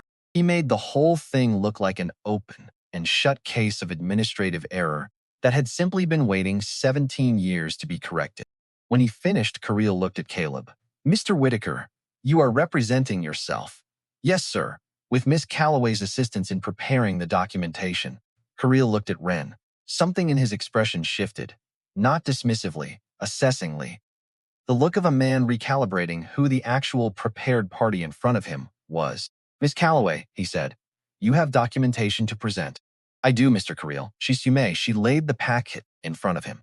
Clean, organized, tabbed, exactly as she had prepared it. She started with the deed. 17 consecutive years of property tax records.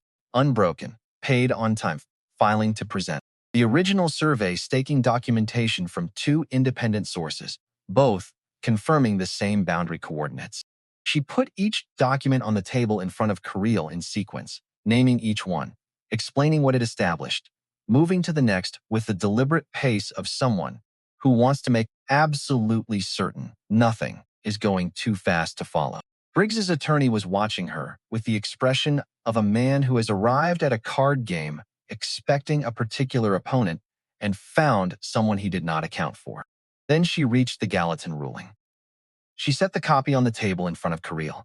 Clean single pages, the relevant passages underlined in clear ink.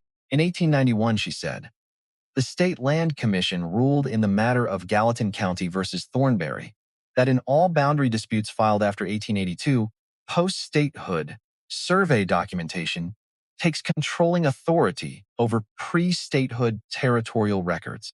The Whitaker deed was filed in 1887. The ruling is directly applicable. She looked at Carril steadily. The boundary discrepancy Mr. Briggs has identified is real. It exists because 2 different eras of documentation used different surveying conventions. But the legal question of which convention controls was settled 14 years ago. And the answer is the post-statehood convention, which places the Whitaker boundary exactly where the deed and the physical fence have always placed it. The room was very quiet. Carril read the ruling. He read it again. He turned back to the deed, compared something, turned back to the ruling. Briggs's attorney was already on his feet. The Gallatin ruling addressed a materially different. The fact pattern is identical, Wren said. She did not raise her voice.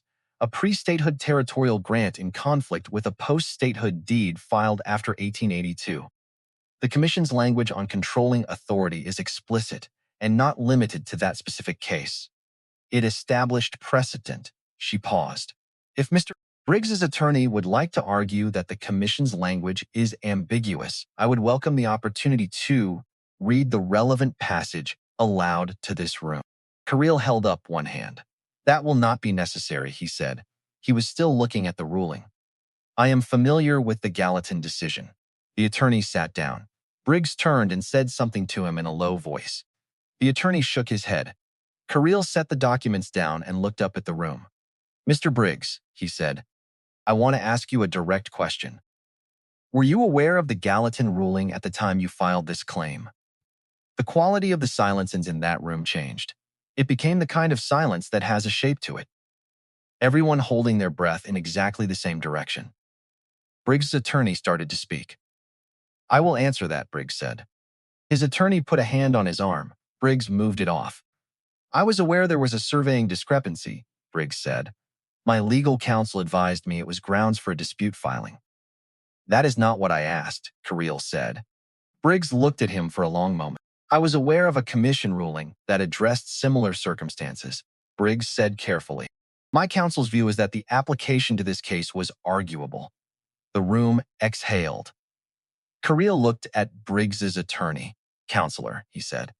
A dispute filing made with knowledge of directly controlling precedent that defeats the claim raises questions about the good faith basis for the filing. I assume you are aware of the implications of that.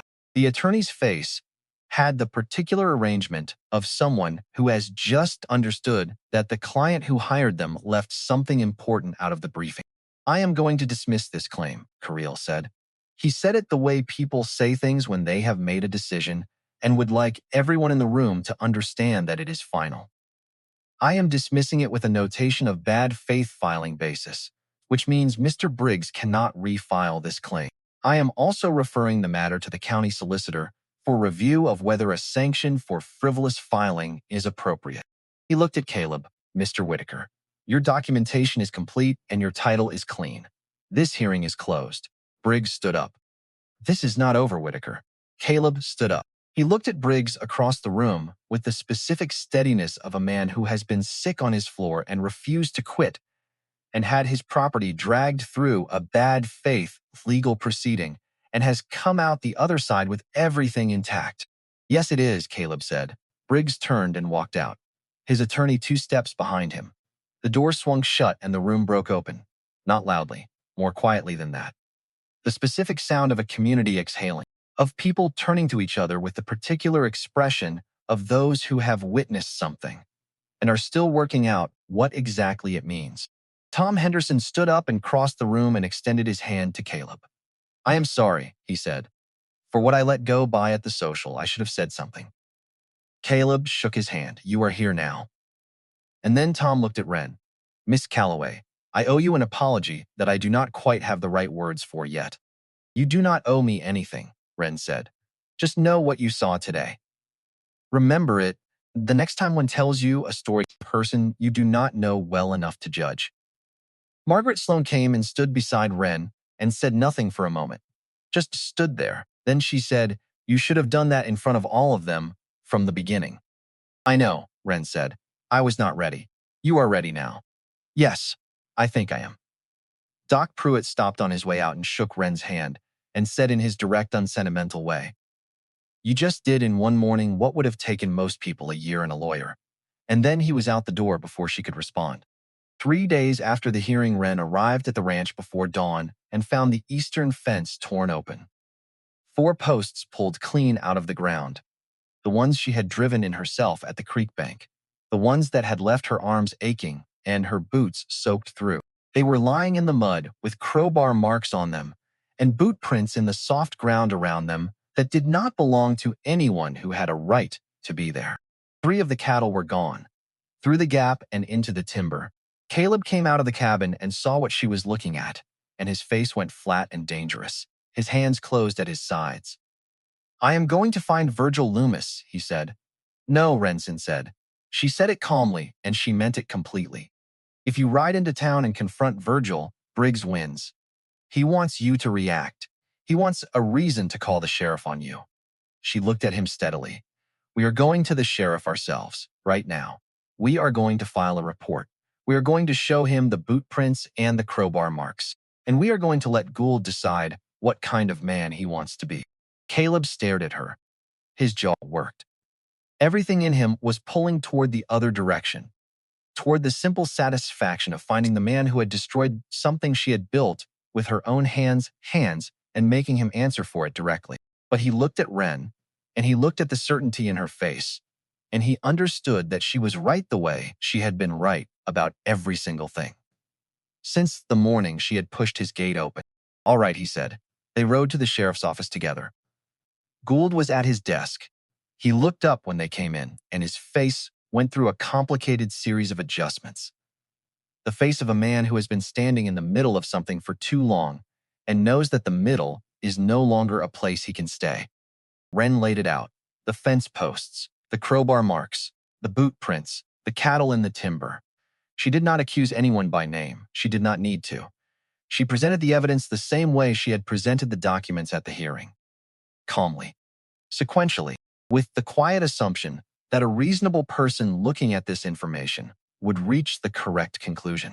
Gould listened to the whole thing without interrupting. Then he was quiet for a long moment. He looked at his desk. He looked at Caleb. He looked at Wren. I will ride out to the Briggs property this afternoon, he said. It was the first time Sheriff Gould had taken a step toward anything other than the precise center of the road. And the weight of that step landed on the room the way a first crack lands on a frozen river. Small. But the thing it set into motion was not small at all. They rode back to the ranch and went looking for the cattle. Found two standing in a clearing half a mile into the timber, confused but unhurt. The third had caught her leg on something in the brush and was favoring it. Not badly, but enough that Wren spent 20 minutes working through the area gently before she was satisfied there was no serious damage. Then they went to the fence, and this time they rebuilt it together.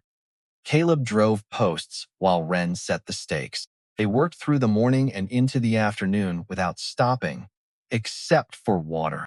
And at some point, Caleb drove the last stake into the creek bank mud and straightened up and looked at her across the fence line. Last time you fixed this fence alone, he said. This time we are doing it together, Wren said.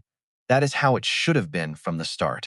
She looked at him standing there in the afternoon light, with creek mud on his boots and sweat on his face, and the fence solid between them and the pasture stretching out behind him. And she understood something she had known for a while, but had not had the right moment to look at directly. That this was where she belonged, not because someone had told her so, not because the town had decided to accept her, because she had built it with her own hands and earned it with her own work, and nothing anyone said or did was going to take that away from her. 2 weeks after the hearing, Harlon Briggs sold his adjacent property to a ranching family from Helena and left Redwood Valley entirely. He left without ceremony and without public statement.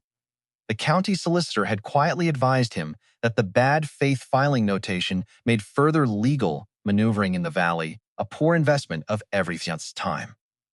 Virgil Loomis went with him. Dorrit brought the news with something extra. The Hargrove family, the ones Margaret had told Wren about. The family Briggs had driven off their land a decade ago with a shaky water rights claim, and no one to help them fight it, had written to Margaret asking whether Redwood Valley was safe to come back to. Wren heard that and was quiet for a long time. Then she said, "Good," and that was all. The day after Briggs left town, Mrs. Caldwell came to the shop. She brought a skirt that needed taking in at the waist, and the look of a woman who has been composing something in her head on the walk over. "Miss Calloway," she said, "I want to say something, all right. I let the man speak in my parlor, and I did not stop him. I do not have an excuse for that. I knew he was saying things about you that were not true, and I let it happen. Because it is easier to believe a story that fits with what you have already decided about a person. And I had already decided things about you that were not fair." Wren continued pinning. "I know," she said. "I'm sorry for it. Thank you. I appreciate you saying it." Mrs. Caldwell was quiet for a moment. "You are not angry," she said. It sounded less like a statement and more like a question. "I am not angry," Wren said. "I have been angry plenty, but anger toward people who are willing to say they were wrong is not something I want to carry around." She looked up briefly from the pinning. "It is heavy and it does not take you anywhere useful." "The skirt will be ready Thursday?" Wren said. Mrs. Caldwell left with the particular posture of a woman who has done something she needed to do and feels lighter for it. The shop did not recover instantly. Wren would have distrusted it if it had. For the first week after the hearing, people came back carefully. A hem here, a torn sleeve there. Work that had been waiting in drawers while people decided whether doing business with her was socially expensive. They entered with the peculiar politeness of people who knew the room remembered their absence even if Wren chose not to mention it. She did not make them earn their way back through apology. She also did not pretend nothing had happened. When Mrs. Patton brought in a winter coat with a split lining and spent 5 minutes talking about the weather without meeting Wren's eyes, Wren measured the seam, quoted the price, and gave her a collection date. When Tom Henderson started to explain why his family had stayed away, Wren stopped him gently. "You came to the hearing," she said. "You saw what was true. Just keep seeing it." The sentence traveled. By the second week, the work table was full again. Not overflowing, full. There was a difference. Overflowing was a crisis disguised as success. Full was something a person could build a life around. A week after Briggs sold, Margaret Sloane received another letter from the Hargroves. The family had moved west after leaving Redwood Valley. The father had died 6 years earlier. The sons were grown. Agnes Hargrove was still living and wanted to see the valley once before deciding whether any of them would ever return. They did not ask whether the old land could be recovered. They asked whether the town had changed. Margaret brought the letter to Wren's shop. "Has it?" Margaret asked. Wren looked through the window at 2nd Street. Mrs. Caldwell was crossing with a basket. Sheriff Gould stood outside the hardware store talking to Tom Henderson. Ordinary people doing ordinary things in the same place, where a month earlier ordinary people had let fear decide what they were willing to say. "Some of it has," Wren said. "Enough. I do not know yet." Margaret folded the letter. "That may be the most truthful answer we can send." They wrote back that evening, "Come see it for yourself." Nothing more. 3 days later, Caleb rode into town with a wagon full of split cedar. He stopped directly in front of Wren's shop and came inside. "I need your opinion." "On cedar, on the north barn roof." She set down the sleeve she was working on. "What about it?" "It needs replacing before snow. I can repair the west half or redo the whole thing. If I repair half now, I will be doing the other half within 2 years. Then redo the whole thing. That is what I think." "Then why are you asking me?" He paused. "Because you see the ranch differently than I do." Wren looked at him. "I know what it has been," Caleb continued. "I know every post and board because I put most of them there. You look at it and see what it could become. The pasture rotation, the lower meadow, the way you move the chicken yard. I want to know what you think before I spend the money." It was a practical question. That was what made it intimate. He was making space for her judgment inside decisions that had belonged only to him for 15 years. "If you redo the whole roof, extend the overhang on the north side," Wren said. "Why?" "Snow piles against that wall. A wider overhang keeps meltwater farther from the foundation." Caleb considered. "Come look at it tomorrow. I already know what it looks like." "Come look anyway." She looked at him. "All right." The next morning, they stood outside the barn discussing rafters and drainage as though this were the most natural arrangement in the world. At some point, Caleb said, "If we move the hay storage to the West Bay next year, the north side could hold another 2 stalls." Wren answered without thinking, "Only if we widen the aisle. Otherwise, you will regret it every winter." Caleb looked at her. "What, you said we again?" She felt herself go still. "Apparently. I like hearing it." Wren looked back at the barn. "That is a dangerous thing to tell a woman who has opinions about your roof, I have noticed." Nothing dramatic happened that morning. No threats, no hearings, no broken fences. No one rode up carrying bad news. And because nothing dramatic happened, Wren understood more clearly than she had during all the weeks of trouble what she wanted. She wanted mornings that did not require courage. She wanted the shop in town and the mountain road and the smell of the barn when the doors opened before sunrise. She wanted Caleb asking whether the roof should extend 18 inches and actually caring about the answer. Most of all, she wanted to stop thinking of belonging as something another person or a town could grant. Belonging was participation. It was responsibility. It was knowing which horse lied about his left hind hoof, knowing where the creek ate away at the fence, knowing which customer needed extra room in a shoulder seam. It was being useful, yes, but it was also being known. That afternoon, the Hargrove wagon came into Redwood Valley. Margaret recognized Agnes first and came out of the dry goods store, so quickly she left the door open. People stopped. Wren stood in her shop doorway and watched an old woman look down a street she had been forced to leave 10 years earlier. Nobody cheered. Instead, Tom Henderson walked over and took off his hat. Mrs. Caldwell came out carrying a chair. Sheriff Gould crossed the street. One by one, people moved toward the wagon. Not to erase what had happened, to acknowledge it. Agnes looked at Wren. "You are the Calloway woman." "I am." "Margaret wrote that you helped stop Briggs from doing to Whitaker what he did to us." "I helped Caleb prove what was already true." Agnes's eyes sharpened. "Good," she said. "Truth should not need a hero. But sometimes it needs someone who can read the paper." Wren smiled. "Sometimes it does." Agnes stayed 3 days. When she left, she did not promise to return permanently, but she and her son said they would come again in spring. For Redwood Valley, that was enough to count as a beginning. By late July, Caleb's strength was fully back. The shop was busier than it had been before the trouble.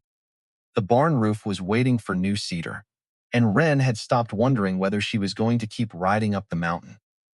The question had changed. She was beginning to wonder what it would mean if she never stopped.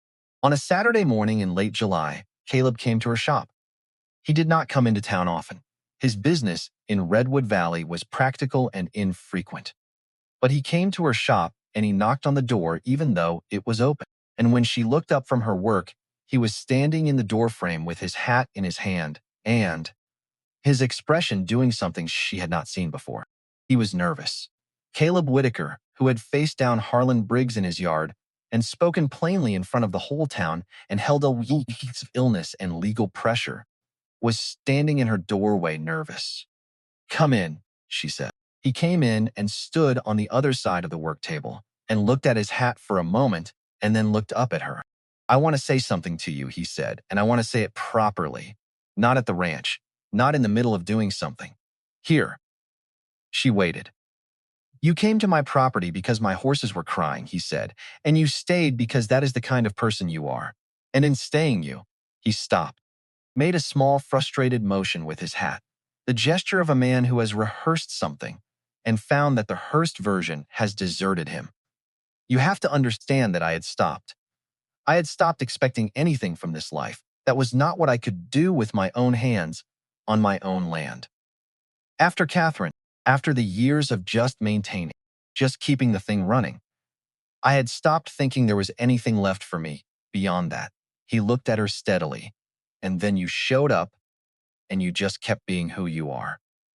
And every single day I watched you, I understood more clearly that I had been wrong, that there was more, that I had just stopped knowing how to see it." He put his hat back on and then seemed to reconsider and took it off again. "I am not asking you to give up your life here, your shop, your independence, everything you built. I am not asking for any of that." He met her eyes. "I am asking whether you would consider building something bigger with me, on the land, as my wife." The room was quiet. Outside, the main street of Redwood Valley went on about its business. The sound of horses and shop fronts and ordinary life, moving through an ordinary morning, entirely unaware of what was happening in the alteration shop on 2nd Street. Wren looked at this man. She thought about the morning she had pushed his gate open because the horses would not stop crying, and how she had almost not stopped. How the voice that said, "Stay on your side," had almost won that morning. How thin the margin had been between the life that had been and the life that was standing in front of her now. She thought about all of it in about 2 seconds. "Yes," she said. Something moved through Caleb's face, relief and joy, and something older than either of those things. Something that had been waiting a long time to be let out into the air. He came around the work table. He took both her hands in his and looked at her for a moment without saying anything. "You are sure," he said. "I have been sure for a while. I was waiting for you to get there." He laughed. A full, real laugh. Not the breath of almost laughter. Not the shadow Jin. The actual thing, complete and unguarded. The laugh a man who has been given something he had genuinely stopped believing he would find. "I reckon I should have moved faster," he said. "You moved at your pace. That is all right. I want to do this right," he said. "Whatever you want, however you want to arrange it. The shop, the ranch, we figure out what works and we build from there. You do not give up anything you do not want to give up, I know, and I want you to know." He paused. The careful kind of pause. The one where the words underneath need a moment before they are ready. "I want you to know that when I look at you, I see you. Not what this town decided about you before it knew you. I see the woman who drove fence posts into creek bank mud, her boots soaked through, and came back to my table and accepted coffee like it was the most ordinary thing in the world. I see the woman who sat in that county hall and dismantled a bad faith legal claim in front of the whole valley, with nothing but preparation and the truth." His voice was quiet and direct. "I see who you are, and who you are is the most remarkable person I have met in my entire life."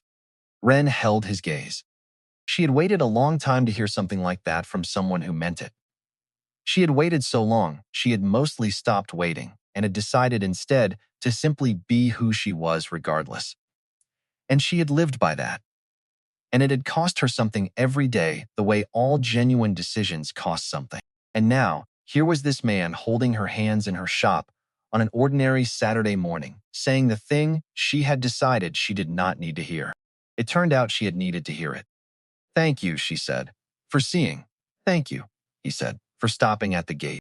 They were married in September in the small church on the north end of town with Margaret Sloane and Dorrit Adler and the Hendersons and Doc Pruitt and about 30 other people who had, over the course of the summer, arrived at various speeds at the understanding that they had been wrong about Wren Calloway. Sheriff Gould came too. He came in his good hat and sat in the back row. After the ceremony, he found her and said, "I should have up sooner. When Briggs was saying what he said, I knew better and I stayed quiet, and that was wrong." He was a plain-spoken man, and he said it plainly. "I wanted you to know I know that." "I appreciate you saying it," Wren said. "Your husband is a good man," the sheriff said. "And you are the kind of person a town is lucky to have. I should have said so before." "You are saying it now. That counts." He nodded and moved on. And Wren thought, yes, that counts. People saying things now that they should have said before. That counts. She was not going to waste the rest of her life cataloging what should have been said sooner. She was going to take what was offered honestly and move forward. She was good at moving forward. The ranch in the months after the wedding became something neither of them had fully imagined when they were working toward it separately.